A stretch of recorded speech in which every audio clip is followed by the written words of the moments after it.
There is two things that we need in life, and that's spiritual food, and we need our physical food, and they do hand in hand together. So, to the Lord's Prayer, Jesus taught us how to pray. And I'm going to just share with you a couple verses from the Bible. I hope you don't mind. But it just to base on, just to make sure that we understand here between spiritual bread and physical bread. And that each time we have that, we should be really, really thankful to the Lord. Each time that we have opportunity to read God's Word and also to have a food on the table, we should be really always thankful. So let's read a couple verses just from the Bible so you know again why am I again doing something what I learned from my childhood. In Matthew 6:11, and it says, "Give us this day our daily bread." And this is something that we ask. When we talk about bread, we talk about food in general, but bread was one of the staple foods in those days. So praying for bread, it doesn't only include our daily bread to eat, but include also our spiritual food, which is by reading about Word of God, which will take us right into the soul, which will take us right into the life everlasting. And I would like to share just a couple more. It says here in John, "I'm the living bread which came down from heaven. If any man eat of this bread, he shall live forever." All of us know who this relates to. "I'm the bread of life. He that come to me shall never hunger." Can you imagine? Our Savior is the bread of life, and it is by beholding His love, by receiving it into the soul, that we fed upon the bread which came down from heaven. Now, we all would like to know what kind of bread we should really eat and how we shall eat. Well, here there is a little quote that says, "A king's table." God used the example of bread and grain throughout the Bible, and it makes a beautiful picture of dependence upon Him for our spiritual life. Through prayer and study of His Word, He nourishes our lives, and we know that doing this only once a week is not enough. So we must eat at the king's table. So what do we know about grain and bread? What do we know? So far, we should know that grain and bread has been in the heart of the man's diet since the very, very beginning. Let's see let's see what God told Adam and Eve in the very beginning after their sin. What did He tell them? "In the sweat of thy face shalt thou eat thy bread till thou return unto the ground." Isn't this true? Do you work hard? Do you work hard every day to put the bread on the table? We do in my family. A lot of people do, and I would like to think that this is very true.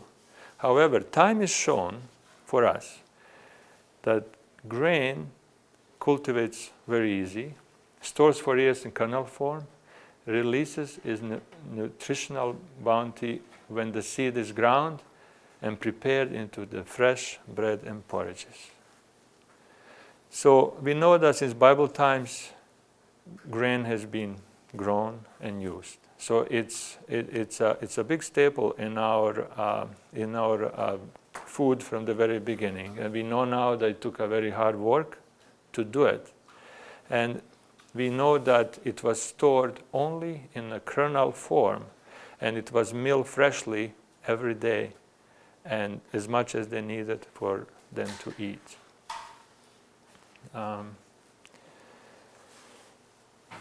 Let's see how much we know about the wheat grain. What do we know about wheat grain? Well, it's a beautiful picture here, as you can see. It's pretty something amazing that God created. So the wheat grain has three major components. One is the bran, which is outside shell, endosperm, which is a white piece that is right inside in the middle, and we have a wheat germ. Wheat germ is only about 2.5% of the whole grain, so it's very, very small. But let's have a look. What does a germ do for us? The germ is the smallest, yet most vital part, buried deep in the center of the grain. Contains high concentration of natural nutrients, a rich supply of essential fatty acids. The wheat germ contains God's version of vitamin E, oil, which some claim to be oil of youth, keeps skin and other vital organs soft and healthy. It has also been found to be crucial element to a healthy reproductive system. Very important. Let's see endosperm. Endosperm is that white starchy substance, and that's the only part of the grain used to create white flour. And the brain? All grains come with an exterior shell called the brain. The brain is made up of many layers rich in fiber, vitamins, minerals, and proteins.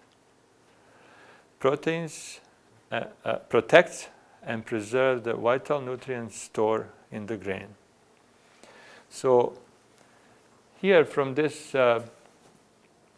little explanation that I just did, we see that the brain is a little bit more than a shell, actually a lot more.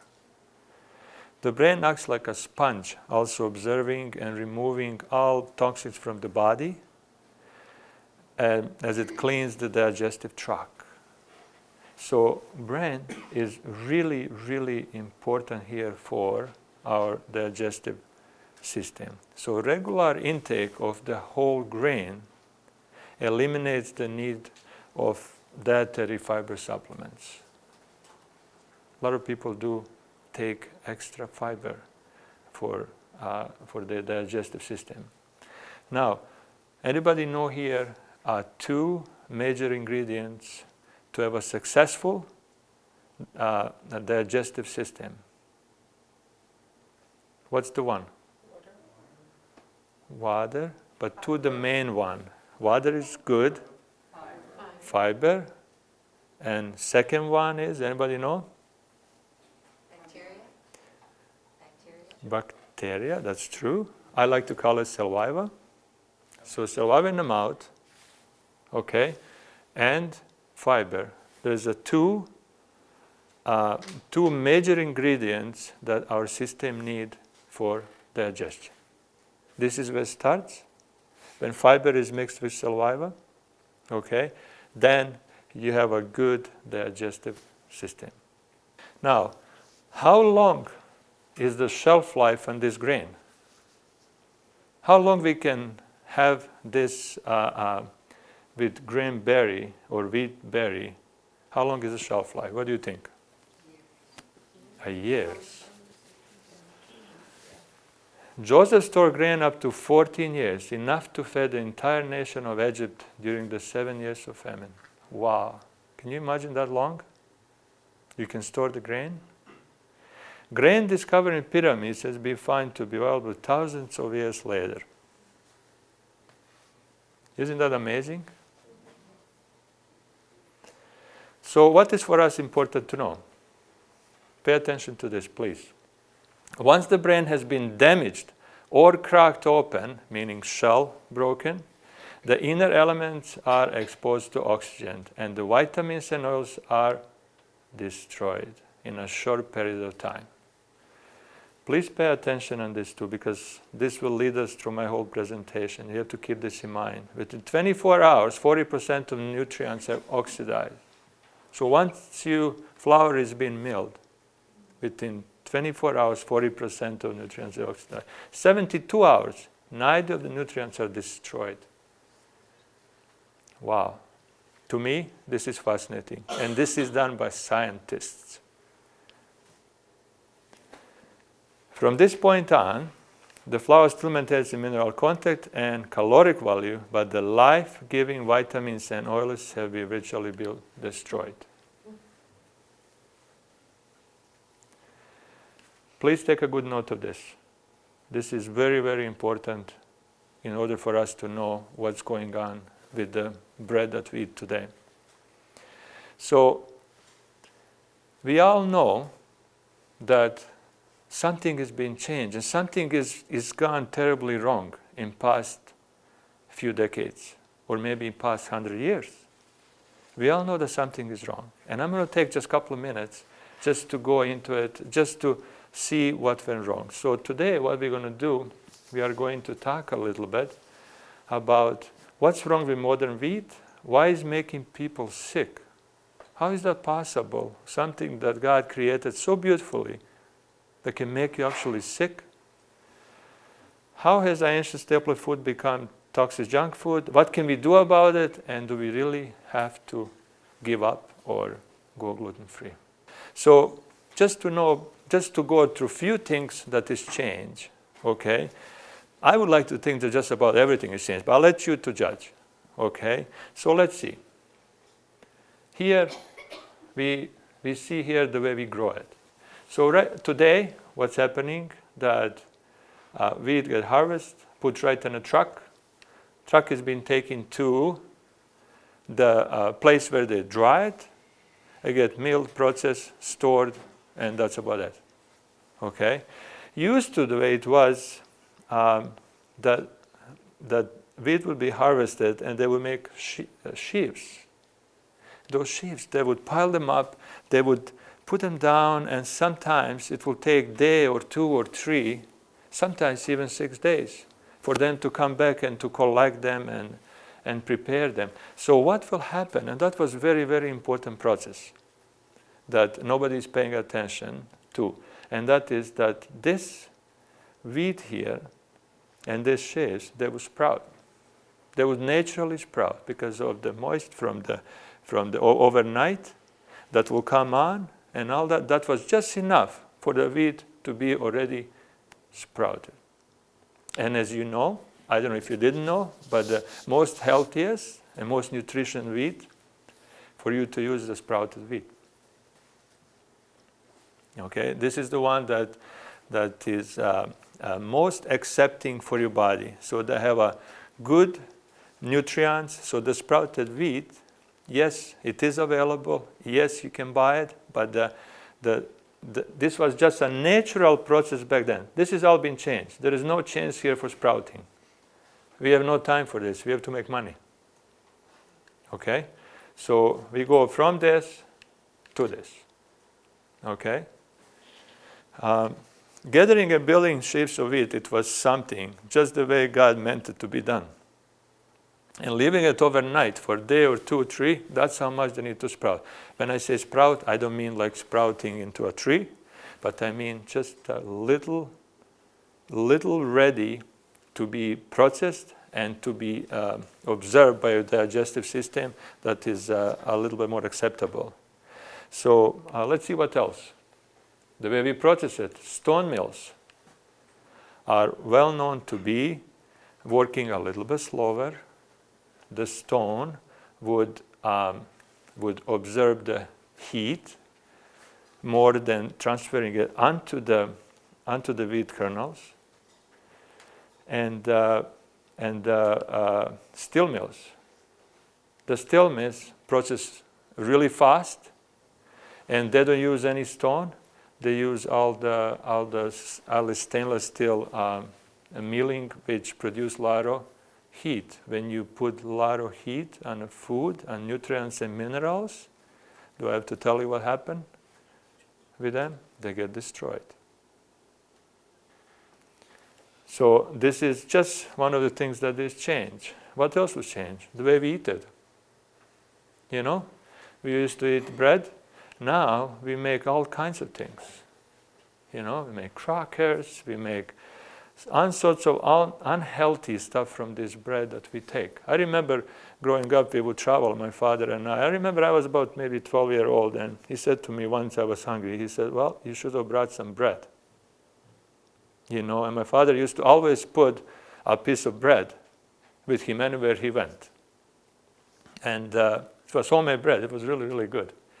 But he never told me, you should have brought some chips, or you should have brought some crackers. How about pretzels? How about we stop on gas station and just, get you something to pull you through? Okay? So the way we eat it is being changed a lot. How about the very wheat itself? This is where we get a little bit more serious. Modern wheat, as you can see, it's all puffed up. You know why, or if you don't know why, I will tell you in a second. Ancient wheat, you see how neatly God designed here? You can see here also the finished product ready to be milled, modern wheat. Also, modern wheat doesn't grow as high today as ancient wheat. And you know what? That was really good because it's much easier to harvest this than it is that. So it was really, really good. So just by these few slides, I'm just giving you a little bit of knowledge about it just to remind you what was changed over the years, just if you're wondering why and how. Since 1800s, everything is basically being changed about the bread. But it happened in two distinct technologies. I would like to call them revolutions. One was the milling revolution, and one was cultivation and farming. So those two are the major change. Both had a huge effect on our bread.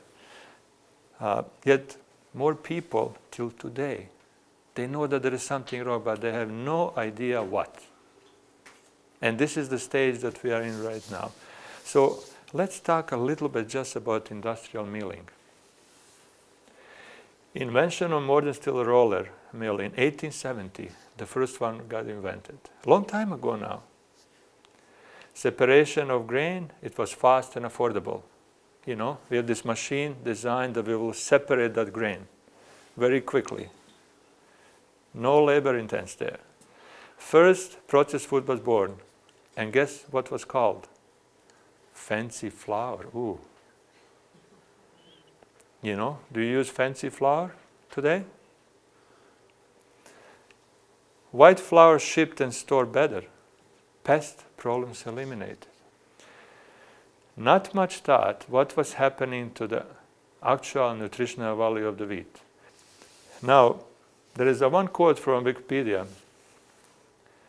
that is well explained. It says, from human nutrition standpoint, it is ironic that wheat milling methods to produce white flour eliminate those portions of the wheat kernel, the bran and the germ, that are richest in protein, vitamins, lipids, and minerals. This is what is being done in order to produce a fancy flour.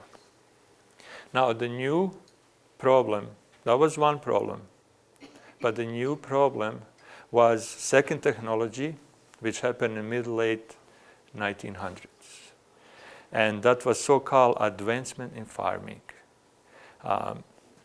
This one damaged it, but this one, the other one, which is advancement in farming, might as well just wreck the wheat completely. Modernized management techniques. Expansion of irrigation infrastructure, development of high-yielding grains, distribution of hybridized seeds, synthetic fertilizer, and pesticides. There we go. Again, wheat and farming technologies were introduced. What? They was introduced to improve yields because we needed more food. Why? Why is that time? Does anybody remember what happened in that time when this was there? In the 1950s, 60s, Norman Borlaug, Nobel Peace Prize recipient, credited with saving 1 billion lives, led the Green Revolution and transformed the world wheat. The hungry world. We didn't have enough food. We didn't know what to do about it. We needed to produce more food. We need to use some new technology to produce more food. This gentleman thought that he was doing the right thing. But unfortunately, now we are starting to connect modern wheat with all sorts of illnesses. So, just to recap this, for centuries, men cultivated wheat, stored it, milled it, and ate it. The system worked, and it nourished humanity. Then in the last 2 centuries, things changed. Mechanical technologies invented to make white flour. Chemical genetic technology invented to dramatically increase yield, made it resistant to pests, drought, and blight, and easier to harvest. By the way, while we was tweaking genetics, we also figured out how to increase gluten for better baking properties to get fluffier results, right? Food industry is something amazing that drives us all. They have to come up with something new all the time. I don't know, beside the bread, I always get fascinated, like you can go to a restaurant today and order a fried ice cream. I mean, there is no limits here how far we can go in order to get you $1 out of your pocket. We have genetically modified seeds grown in synthetic soil, battered in chemicals. They are deconstructed, pulverized to fine dust, bleached, and chemically treated to create a filler that no other creature or planet will eat. And so we wonder why it might be making us sick. Food industry. Food industry, there is a people out there with money in food industry that if they know that you will buy something, they just need to find ways how to produce it and what to do with the food.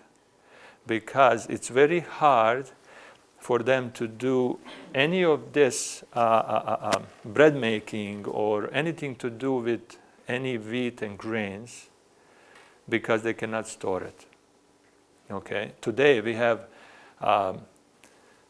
flour coming from China. We have flour coming from all over the world. Okay? That is being milled already and stored from one warehouse to another to who knows where for how many months before it actually arrive as a whole wheat flour at your table and you think that you're eating something really healthy. So what was left at this time when all these changes was? What was left? We know we have a fancy flour, we know we have a bread, we know we're hooking up youth, so we need to give this bread a really, really good name. Because that's how food industry work, But for this food, we needed to call it somehow, okay? And what we needed to do in order to promote this really well on the market, we needed to make sure that appeal to the children, that has a really good name. And one of the pioneers in this is well known to us. Wonder bread, what a name. Is it true a wonder?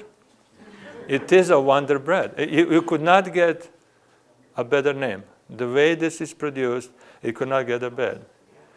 So, knowing all this, the simple and obvious solution, what I see around is don't eat wheat. Gluten-free craze. But for most of us, there is a little bit better way, a little bit better solution. And that is don't eat industrial flour made with modern wheat. Digestion. There is a growing perception that digestion is the center of wellness. Very important. It is the single most important time around which serious health and wellness issues happening. So, when you think of digestion for yourself, digestion is in the middle. If you don't have a good digestion, you cannot have energy, really, because your body cannot absorb everything that needs for energy. You cannot have good immune system. You will have increases of inflammation. You will have trouble managing weight, even if you don't eat a lot. You will be sensitive to the food. You will have allergies, sinus problems. So digestion, keep this in mind, it's in the center of our wellness.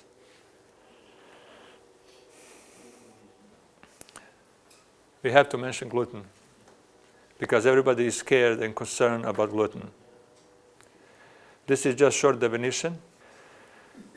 Let's just read this. A network of fibers thin with the bread dough which traps the gases created in the yeast, causing the bread to rise. A tough elastic substance will result when the flour is mixed with water. It's a key to making a successful loaf of bread, whole wheat bread. Where there is not enough gluten, the bread cannot rise to its potential. Proteins in the wheat are responsible for the formation of gluten. Therefore, the higher the protein content of the wheat, the greater the capacity for gluten in formation. This is a short definition of the gluten.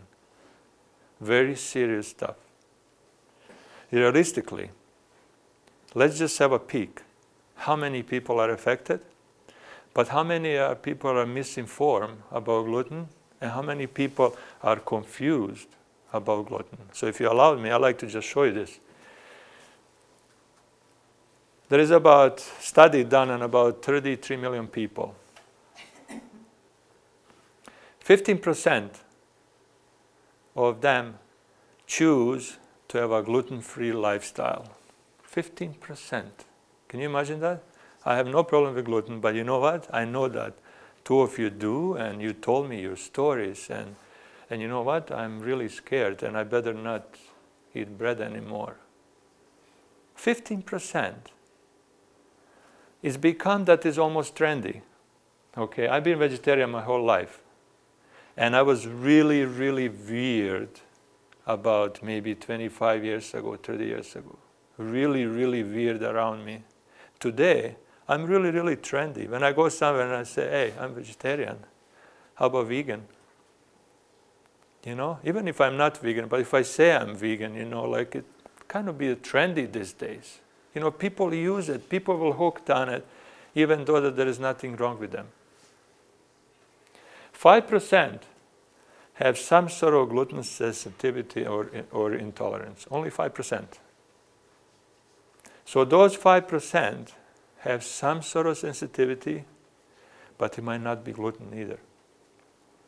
Only 1% has a serious problem with celiac. Everybody know what celiac is? Following a gluten-free diet is essential for those who suffer from celiac disease or gluten sensitivity. But many consumes the purchasing gluten-free products for a variety of perceived health benefits. It's amazing to me that people would just go without even knowing. They would just simply think that their digestive health and all this down, they will be better if they don't eat the gluten. Digestive health, what do we need for good digestion? A fiber. Where do we find fiber? In grains.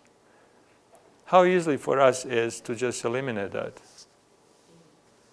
So, we need to also understand the difference between gluten intolerance and sensitivity. In short version, for the very small percentage of the population that is a celiac, even a trace of gluten can cause a terrible discomfort. However, for the vast majority of people with the same level of wheat sensitivity, symptoms are much milder and seems to be triggered not necessarily by gluten as much by something about modern wheat. For those that they have serious celiac problem, there is no cure, not that I know.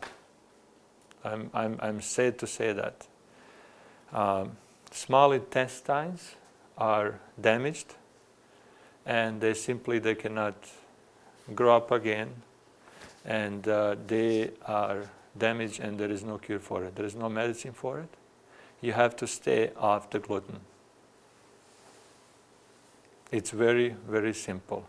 For those that have a gluten sensitivity, in some cases could be normal, because we are sensitive to some food. I learned hard way that I was sensitive to chocolate. Very hard way. I'm sure that all of you have something that you say, you know what, my body doesn't like this. because you are sensitive to something in that food that you eat. When you are sensitive, I would urge you, encourage you to check out why and to find out true reasons why. Take some notes. When something that you don't feel good, take some notes. What you did, what you eat, before you start diagnosing yourself and saying, you know what, maybe I can kill all these birds with going gluten-free. But it might have nothing to do with it. Now, when we talk about gluten, okay, remember what I said? The food industry, they have a lot of money. They cannot wait for something new to happen that they can just explode. They're responding very quickly. Food industry respond overnight with a huge selection of gluten-free products, cater to this new healthy lifestyle choice. Most gluten-free versions of traditional wheat-based foods are actually a junk food. The starches, they contain rice starch, cornstarch, tapioca starch, potato starch, and germ. Spike blood sugar as much or even more than the white flour. Do we have more diabetics today than ever before? Yes. All over the world. You know, my message to you today is, without promoting bread, just don't fail for a gluten-free junk food that is promoted as a really good health food. Okay? I'm going to stop here with gluten, but I just wanted to just explain to you just what's going on the market. I've been in many homes where I would be there for a meal and I don't see any bread on the table. You know? There is nothing wrong with it. I'm not saying it's wrong, but I'm just worried if somebody made a decision. If food industry by advertising, look at this, gluten-free aisles. I don't know how many of you are familiar with milling process, but this is a beautiful berry that God created under the blue sky in the fields. It gets separated. So this is what's happening. So I want you to pay attention to this because this is a big misinformation at the market. So here we have a whole grain, okay? When this is being brought into the mill, it gets separated to all this. There is no such a thing like a whole wheat. Okay? So this is how it's done. Separate to bran, middlings, wheat germ, wheat oil, and white flour is the end result. So you go to the store and you buy whole wheat flour. You want to know what happened to that flour? This white flour has been taken. This bran, a little bit of middlings are being put in. But wheat germ and wheat germ oil, which is crucial ingredients, they can't put that in. They cannot put that back in because it will get rancid very, very quickly. This must be separated in order to get shipped from China, from US to Canada, from Canada to US, from 2 or 3 different distribution houses. Okay, it will not make it. It will come to you rancid if wheat germ and wheat germ oil is in there. So now, you know, I would like to lose weight, so I watch my calories. So what the food industry says, you know what, why don't we create a 50 calorie a slice? That would be appealing for those, right? So they go and they put white flour, they stay away from the bran and middlings, and they just color it up a little bit. So there you go. You have a 50 calories, really good. Why would you buy a bread that has 100 calories, you know, if you want to lose the weight, right? Or what about those guys that they like to, you know, build muscles, and they watch their protein intake. They like to, why don't we put more bran in? So we put more bran in, and we totally unbalance all this. We cater to all. If you go to the bread section, you get confused. Did you ever get confused in bread section? You go there to buy a bread, and you see all these different bread. You know, you take a step back. You don't know what to do. You know, Last night I asked the lady, what's your most healthiest bread here that you have? And she didn't know. But she did say, people buy a lot of this. And you know what?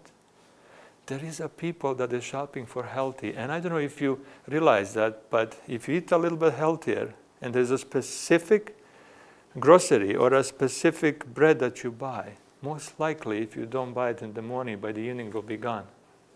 You know why? That tells me that a lot of people will love to try to live healthier. And they go in there and they say, okay, this is my choice. What's the most healthiest? This one. And they buy this. And those that are the most healthiest, they're usually on the bottom shelf. And they're usually only one slide. Did you notice that? That you cannot really have a bounty of that. So this is the way it is. This is the way it is done right now. I'm very concerned about this because I'm a strong believer that we should eat food the way God created for us. And God created in this whole grain a beautiful meal. There is a whole meal inside that grain with oils, with nutrients and everything. Once we separate it, okay, this is something that it will cause a lot of different illnesses, or it will help to drive us towards it. Just quickly on nutrition, very important to know, but store-bought flours, obviously the comparison of hard wheat flour is obviously the most nutrition. Now here you can play around, you can put back and forth, right?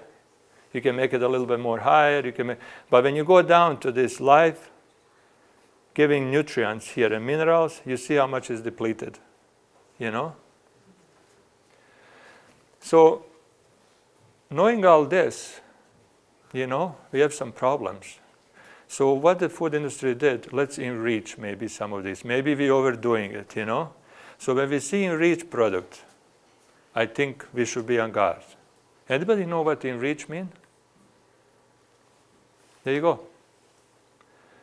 Manufacturers begin adding vitamins due to emerging health problems from white flour. Remember what I said? Before you knew this, something terrible happened.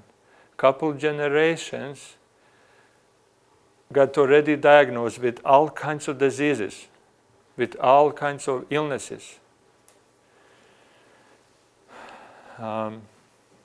This is all added to enriched flour. However, over 20 other nutrients are still missing. So basically what the food industry did, you know, they said to the government, okay, you know what, you can't shut us down now. We have to do it this way, but tell us what to do. And you know what, let's make everybody happy. Let's put back and enrich some products. Let's enrich a little bit of this product. Two of the main health problems due to lack of these nutrients are beriberi and pellagra. If you don't know what these two is, they're both nervous disorders. Please study about them, read about them. Think of the rise of creeping nervous disease such as MS and others here. Okay, all kinds of different problems.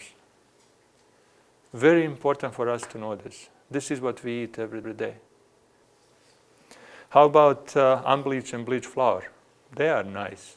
You can make some good cookies with those, eh? Wow. Unbleached, thought to be natural, however, they are aged with potassium, bromide, and iodide. Bleached chemically, whitened and promoted by the milling industry. So this is the one that we promote, because you know what? You can get all those fluffy pastries and cookies, and you can do really so well on it. Very important. Please pay attention to this. Bromide flour. Until 25 years ago, bromide was wisely added to flour to make strong dough. Only in 1991, the FDA began to urge bakers to stop using it due to causing cancerous tumors of the kidney, thyroid, and other organs. Certain levels of bromide have been banned in Canada, USA. Certain levels. Not completely, but certain levels. Ascorbic acid is now often used instead. Please pay attention to this. I can't stress enough how important this is. This happened in 1991. This was just like yesterday, when you think about it. How many people got sick before they actually decide to do this? So knowing all this, just to move on with my presentation, there is a good old saying that says, the whiter the bread, who knows how to finish the sentence? The whiter the bread?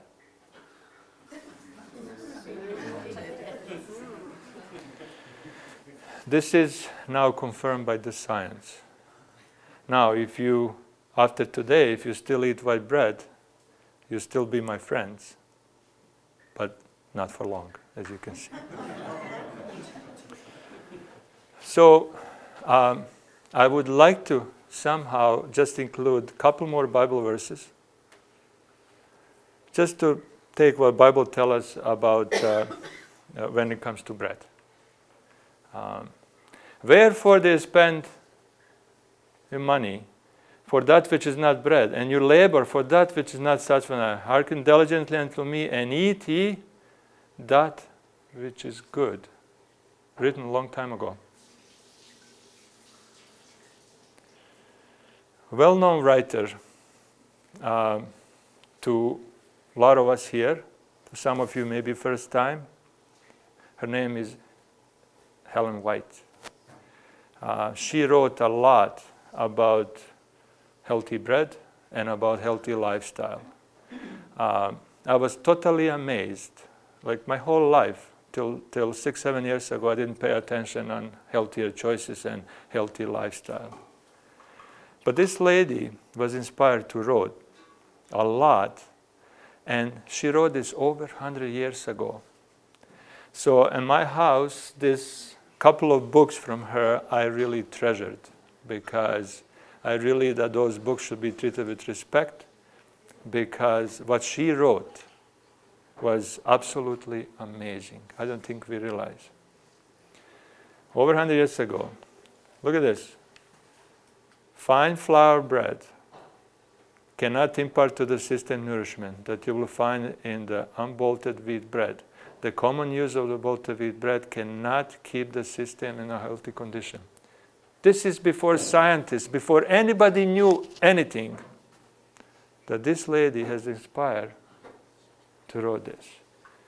For use in bread making, the superfine wheat flour, it's not the best. Remember fancy flour? It's not the best. It's used in neither healthful nor economical. You know, fancy flours are expensive. Fine flour bread is lacking nutrient elements to be found from the whole wheat. It is a frequent cause of constipation and other unhealthful conditions. This was wrote in 1905. You know, this was wrote when everybody was happy. This writer was so inspired to write something like this, that this is what will happen. She was able to understand this a little bit better than any scientist on this planet. I'm really, really impressed with this.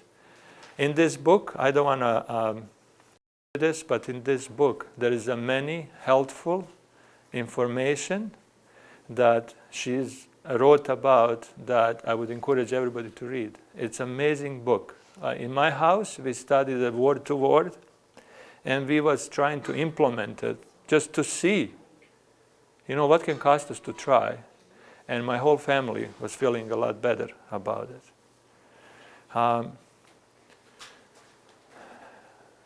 There is also taught here in Christian temperance. It says it requires a thought and care to make a good bread. You can't just make bread just like that. Unless we're going to see today how easy we can make it, right? But there is a more religion in a good loaf of bread than many think. We should remember what says also in the Bible, know ye not that ye are the temple of God, and the Spirit of God dwell in you.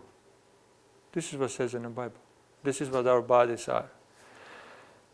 A lot of people don't understand this. Health is a blessing of which few appreciate the value. When we do all we can in our part to have a health, then may we expect that the blessed result will follow. And we can ask God in faith to bless our efforts for the preservation of health. In translation, you know what this means? This means you're probably sitting right now and you're saying, you know, There's no way we can eat healthy today because, air is polluted, water is polluted, all the food out there is not clean. There's no way that we can eat healthy today. But what this tells me here, this quote here, it just tells me that in our power, whatever we can do to make a step in the right direction, it's our job. And I'm a believer that everything else we got to leave up to the God to protect us as much as we can. This is my own personal belief, and this is what kept me going, not to give up. I believe that we should do everything what's possible in our power to eat as healthy and live as healthy as possible.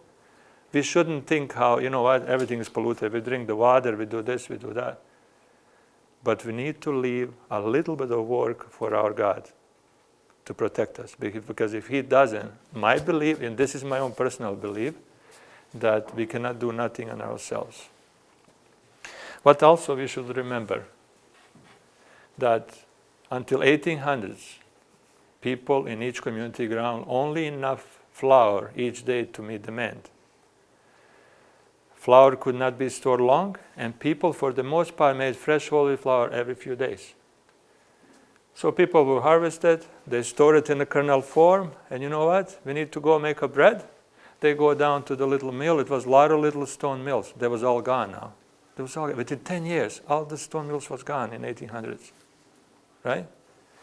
And you would mill just enough flour for a couple days, and you make your bread, you nourish your bodies and your family. Then after that, you know what to do? Again and again. I remember I grew up in Europe, and every day we had to have a fresh bread. It wasn't the most healthiest bread. We went and bought the bread. But every day we had to have a fresh bread because the following day the bread was already old. We could not really eat that bread. It was considered as an old bread. So today, fresh bread, tomorrow fresh bread, and all that. This is how people used to live. They used to make bread daily. So the big question is in front of us right now. What do we do today? How can we get today a healthy flour? There is a little advice. Stone ground wholemeal flour is the best flour. Like any whole food, grain tastes the best and is most nutritious when it's fresh. Keep in mind, I'm repeating this same thing again. Please pay attention to this. This is very, very important to understand. So the best way to get fresh, wholesome flour is source trustworthy organic heritage wheat. You might tell me, that's impossible today. Where do I find this? I live in Roanoke, Where do I find, what do I do? But trust me, it is. Back home in Canada, we find 3 or 4 places that actually still practice the same law when it comes to the growing and producing flour and all that. So it is possible. Have it freshly milled on a stone mill for you, or grind mill yourself as you need it. There is a formula if you want to eat a healthy bread today. Now, idea of home milling seems really outrageously labor intensive. How do you mill? It might be messy also. It might take a space. Some of us live in apartments, and all that. And I urge you to study this a little bit on your own. You will be surprised what people do. Today, there is a modern home grain mills that are very fast and that are really, really easy to use, and your baking will taste amazing. It's just absolutely amazing, So, fresh flour, I don't know how many of you in this room ever smell or saw fresh flour. Because fresh flour has a nice smell to it, has a flavor. What does a complete fresh whole wheat flour even look like? Picture sometimes tell 1,000 words, but not this one. You can really tell here how really good this is. But basically, the freshly milled flour, that's how it would be. So now, knowing all this was just a little short study because I didn't want to just make bread for you and leave you out there confused that you feel like that you waste your time. I hope that you got just a little bit educated about it, just so you know. I would urge you to study this a little bit on your own. It's very easy these days. Watch who you listen. You remember, God-fearing doctors and scientists will give you true information about what you're looking for. So now when we know all this, would you like to see maybe how easy it is to make freshly milled flour and great wholesome tasting bread? Would you like to see it? Yeah. All right, very good. So it's time to do some of this. This is Heidi. She will assist me a little bit. I like to involve other people when I make bread. You know, just in case bread doesn't come out good, you can always blame somebody else, right? Okay, very good. I'll start anyway while we do this. Just to save the time, I milled some flour just before you guys came. So I use this little mill at my home. It's very portable. Some of you maybe have it. Some of you maybe saw it before, whatever it is. But I find that it was suiting for my kitchen, and that it did fitted really good. This is electric one and has a stone inside. So I'll have a couple of minutes, I'll be able to explain, but it is a stone milling. So I got a fresh organic. I'm going to put just a little bit of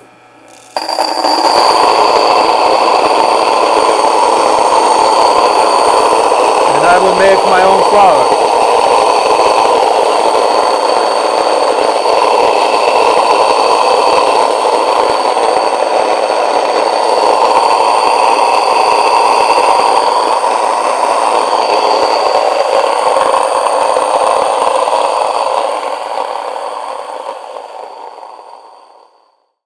Okay, very good.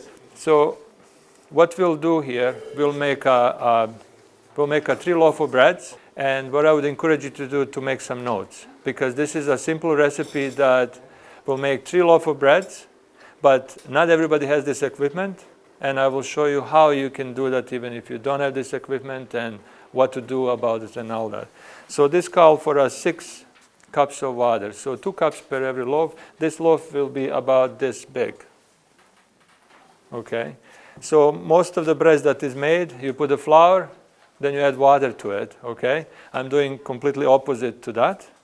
Okay, so I'm going to add, and I'm going to trust Heidi that there is 6 cups of water here. Yeah, all right, all right. So I put 6 cups of water. So I put half a tablespoon of salt for every loaf. So in this recipe, it's calling for 3.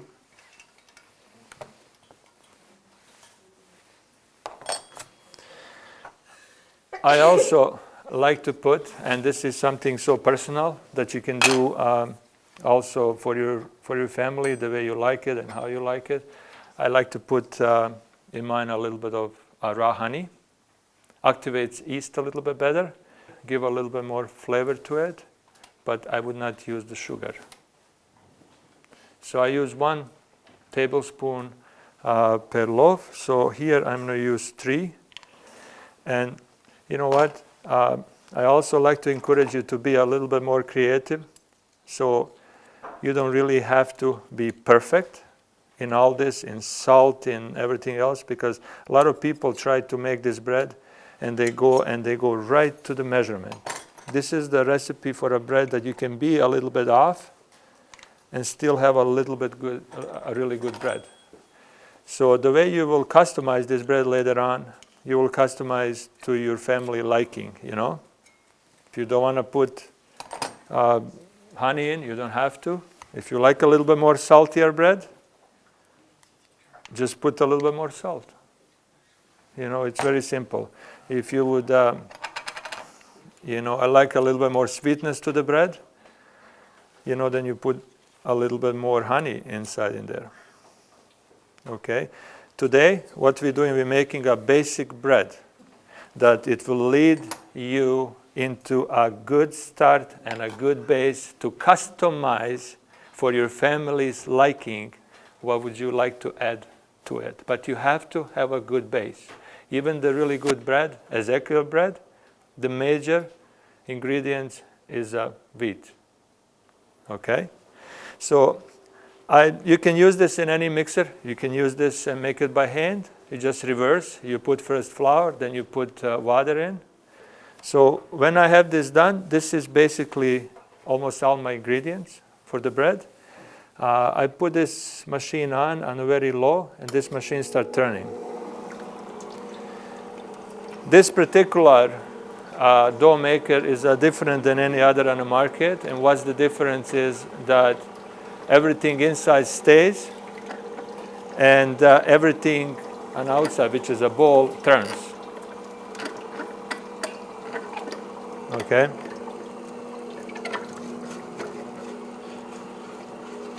So I just wait for about a minute just to.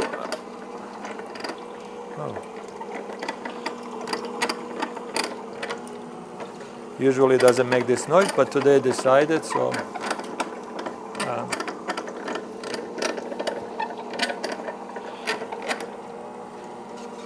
So now I put water has to be kind of a little bit warm, not overly hot, but just a little bit warm. Then I simply start adding my flours in. So I would add flours to my liking, to the point where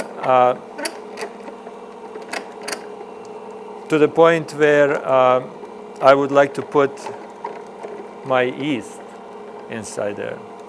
Usually, if you do this by hand, if you don't use this, the way I do it, you would put a little bit of yeast and water on the side to get it ready.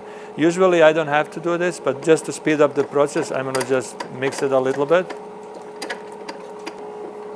So I would put enough flour in just to make it as smooth texture. When I have a really smooth texture,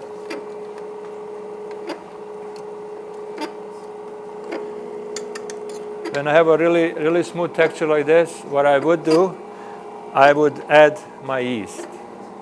Is this yeast be measured?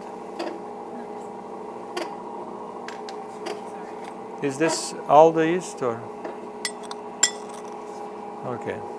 Then when it's smooth like this, then I would put about 2 of these tablespoons of yeast. The fresh yeast is always the best, but I didn't want to risk because I brought this yeast from Canada, so I'm using the instant yeast, which is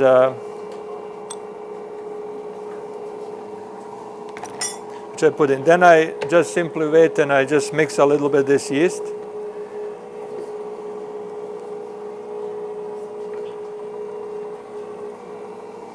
And now once you put yeast in,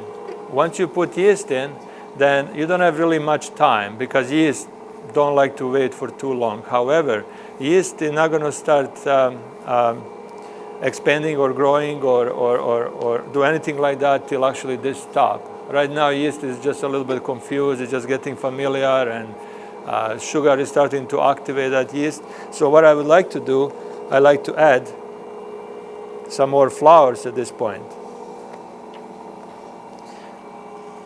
Now, on this recipe, I don't know if you realize, but I did not put any amount of flours that you put in. And the reason for that is, usually today we're going to use about maybe 10, 12. But the reason for that is because I really didn't want you to, oops, spill a little bit. I really didn't want you to go home from here and act like a robot and say, okay, you know what, I'm going to put 12 of these, 5 of these, and all that. Because the bread making, I'm going to put just a little bit faster. So the bread making is a different experience anywhere you go. Okay, I made bread in Florida, I made bread in Canada, and all over different cities. Affects the elevation. Okay, elevation, believe it or not, affects the humidity and many other different areas that will affect how to make a good bread. And also, what you will need to adjust to this area here in Roanoke, from this recipe, this is a basic recipe, because I tried to make some bread for you and didn't turn out the way I liked it. And I always make the really good bread, but here it didn't turn out. In Canada, come a little bit more darker. In Florida, came really light. Okay, so here I made another batch. Here I made another batch when I tweaked it a little bit and turned out a lot better. Both batches that I make, they're having a really good taste, but it's just outside look. It might not be as good and appealing. So now this dough is kneading, and what I do here on this particular machine, I got even the timer. So I'm going to put timer, and I put about, maybe today I'm going to speed up a little bit and do for about 6 minutes, and I'm going to increase this. I'm going to increase this to a little bit faster. And now, as you can see, there's almost like a little donuts. And now, when do I know that dough is really good but doesn't stick to the walls, right? So if I move this back, you see how it doesn't stick to the walls? So I know basically that this is a pretty good dough right now, and that dough is kneading right now. So as you can see, that dough is coming along. I'm going to just slow down a little bit.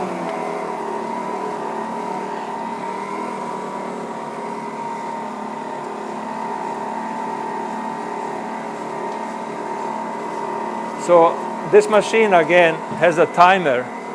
So that timer will stop this completely. So idea behind this bread is that you would actually make this bread and you can do other things, because this has timer. This will actually just keep kneading and keep kneading.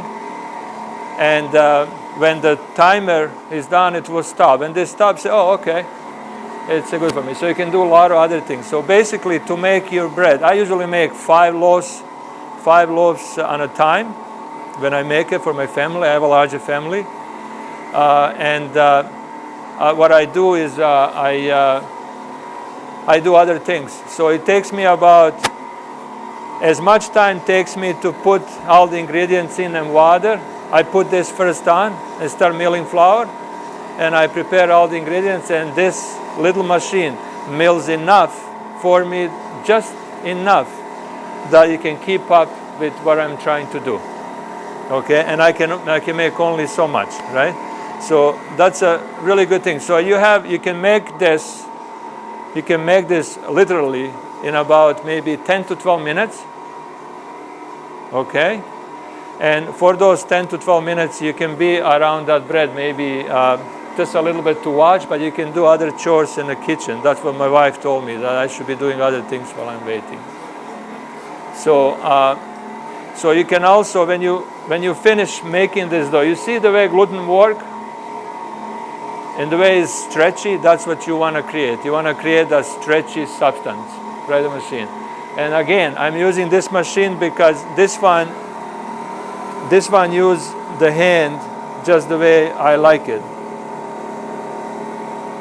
You can also block this. You can move it here and just close it so it stays in the middle, stays wherever you want, as long as it does get around. It's very hard to make a dough with your hands the way this machine it does. When dough is done, it's really mixed. It's really, really mixed really well. Okay? You can do all this by hand the way I explain it. It's really good. This is just, I'm trying to make it appealing for anybody that doesn't like a lot of, the hand's thickness and all that to go through it, okay? So this wheat here,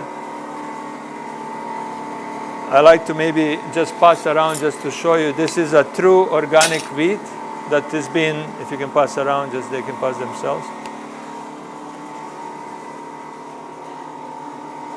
They can be, this is for about 30 years on this land, nothing is being grown but organic. They are pioneers in Canada with organic whole wheat. Okay, and that's how it looks like. That's how small it is and all that. It will give you just a little bit of idea. Now these berries, they can be bought and stored. Okay, so you don't need to worry about, you can buy a big bag and you can store it for yourself. You just keep it away. You don't need to store it in a fridge or anything.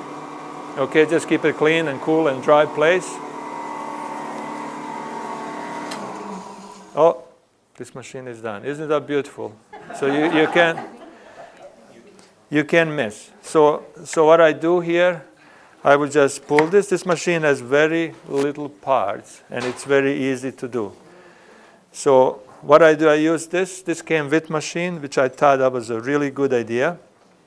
What I do, I just clean it off. As you can see, it's quite stretchy, and I just clean it off.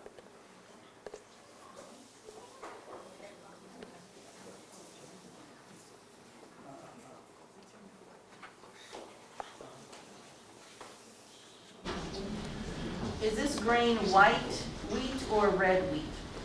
This grain is a red wheat. Now there is a difference between heritage red. Okay, there's a couple differences. Okay, it's called red 5 wheat that you can get. That is also really good. Okay. So this one here, I'll just leave here, and I also take this in and I just scrape everything off.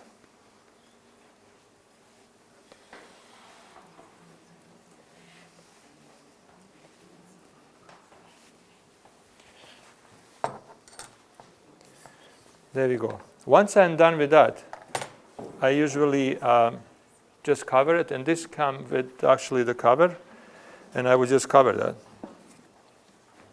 And I leave it right here. Okay, and I leave it for 10 minutes. Well, now, if I can get your attention here again just for 1 second, maybe you can take some notes. But I like to also do some price comparison, because you want to know how much what cost you, right? Because it's not really worth it to grow your own potatoes if you can buy a bag of potato for $2-3, right? Why would you grow your own potatoes? So let's have a look just here, okay? So in order to know price comparison, this loaf of bread is about, when I'm done with it, it comes with about 780 grams. That's how heavy it is. So I'm going to compare that price with some of the bought bread that is at least as close to what we get. So one of the really, it's sold in the health food stores that is treated as a really good bakery. I'm not sure if you ever heard. It's called Ace Bakery. It's in Whole Foods. You don't have Whole Foods here? We do. You have a co-op, right? Not right here, but where I. Okay, so the Ace Bakery is supposed to be really, really good, because this is a really healthy bread. It's called here organic. It's sliced. It's $6.29 each. A bread is $6.75. One that we make is going to turn out about 780 grams. Okay. Now, when I turn this bread around and I look at the ingredients, and this is what I find out: organic whole wheat flour. We know what organic whole wheat is, right? Separate it, put back in, right? Water organic unbleached wheat flour. Unbleached. What did I say about unbleached? Faster, sneakers, and run, right? Honey, salt yeast, organic sunflower oil. Do you put oil in your bread? You can, but from all my knowledge is that when you married oil with heat, you create cholesterol, right? So they took the natural oil out and then Yeah. added the Yes, olive oil back. yes, yes. Organic soy flour. Why would you put that in a bread? But anyway, organic malted barley flour contains wheat, soy, barley, may contain almonds, eggs, pecans, sesame seeds, walnuts. Okay, this here maybe not, okay?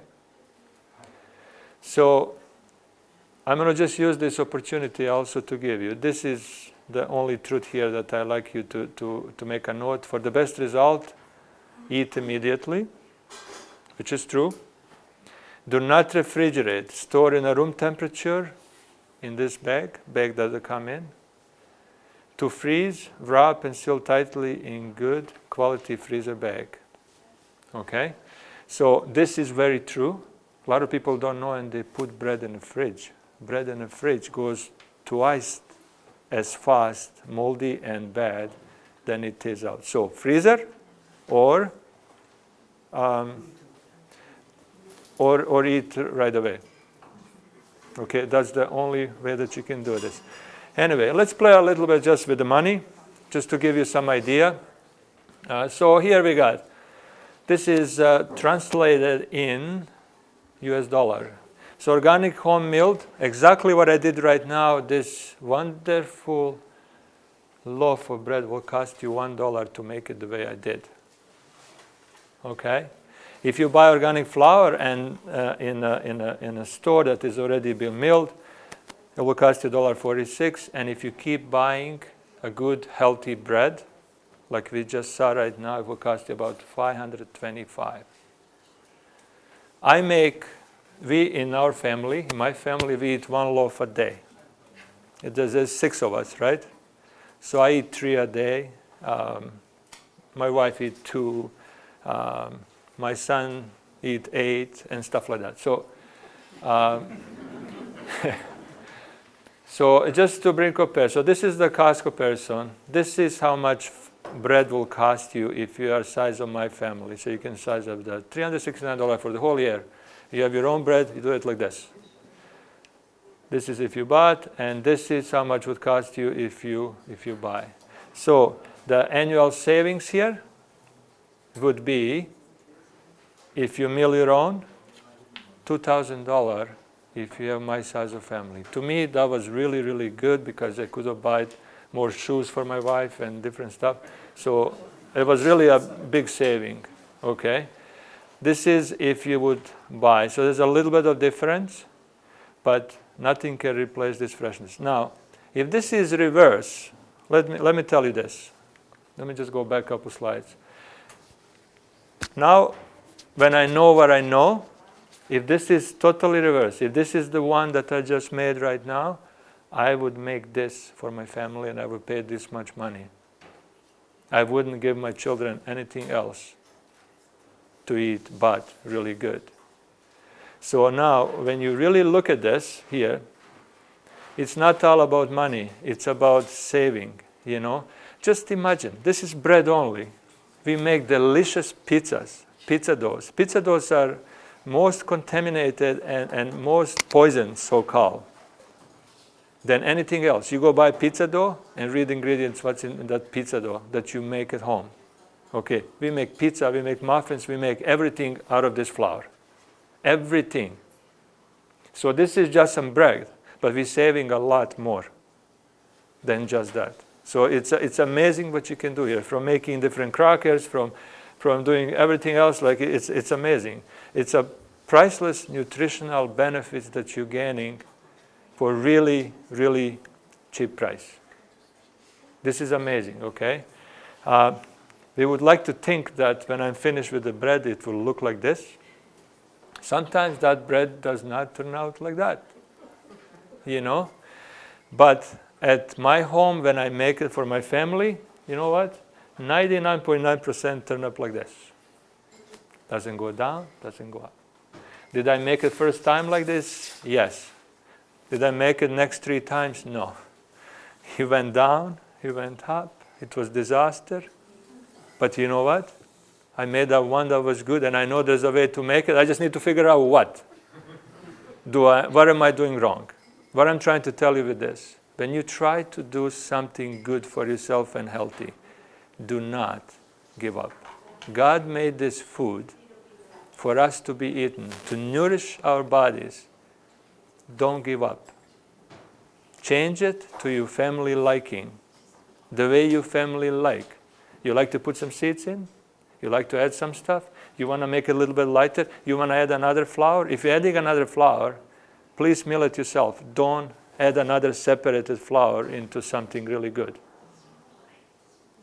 Okay? Just remember this. I have an experience just last night. Timer went on. I didn't hear it. I know.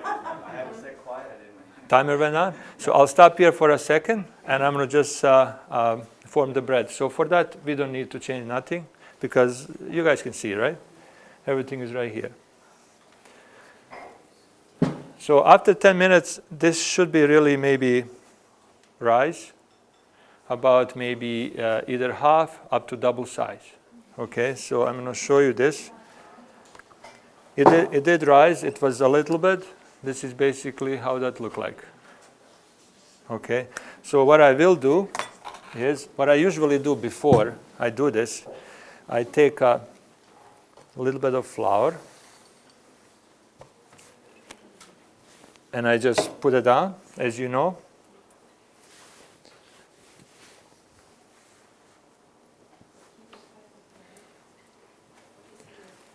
I'll just put it down so it doesn't stick. And what I do, I just empty this, basically empty. So this bowl is usually clean on outside. And I just take it like this.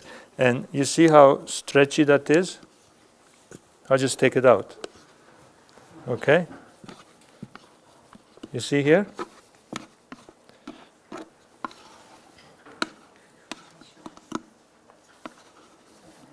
Heidi, make sure nothing goes off the table. It's always nice when it's in one piece like this. That tells me that, you know, that is mixed well.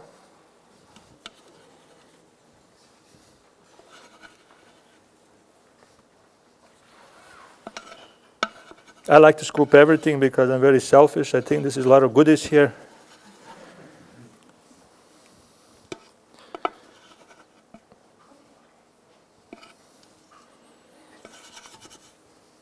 Okay.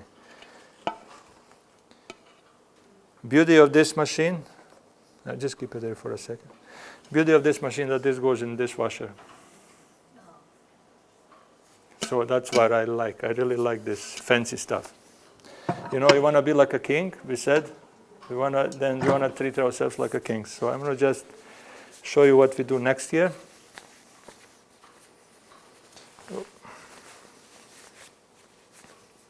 This is the only time when you need your hands. Okay? So basically from this I'm going to make 3 loaves. And this look quite big. You can maybe make a 4. And I'm going to put a little bit of flour just on the top. You know how that goes, just doesn't stick to your hands.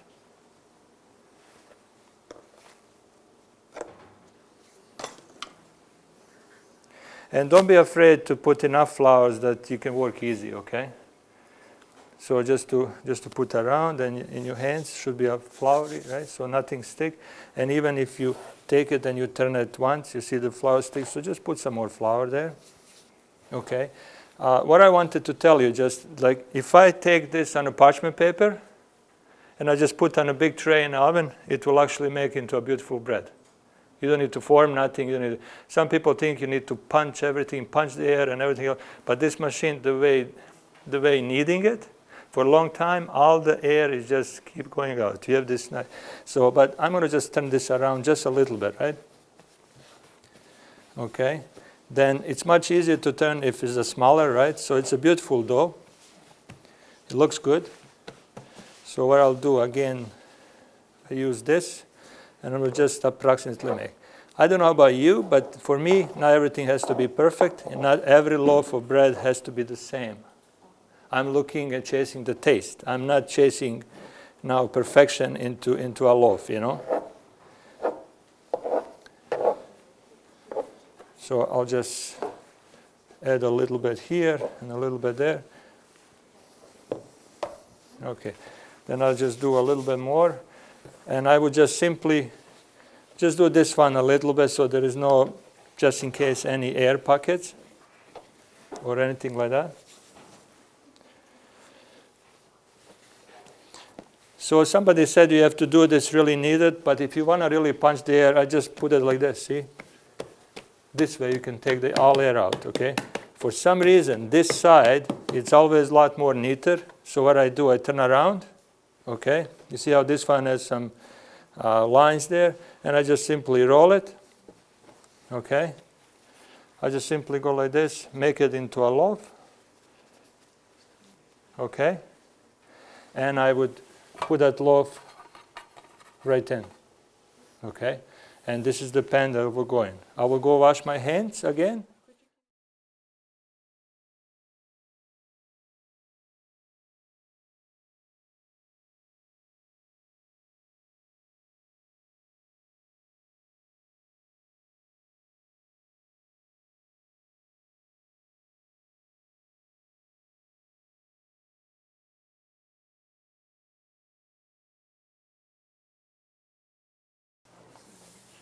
Okay, what I do, I just cover it basically. And I keep it for 30 minutes. Just for bread to rise. You can leave it anywhere. If you have a trouble with temperature at your home, you can put somewhere, on the top of the stove. So when you eventually put the stove on, it will warm up a little bit. But you don't want bread to rise really too much to go over. Okay, because this is when you have chance for bread to go down. So this here, I would just cover it with a nice clean cloth and just leave it.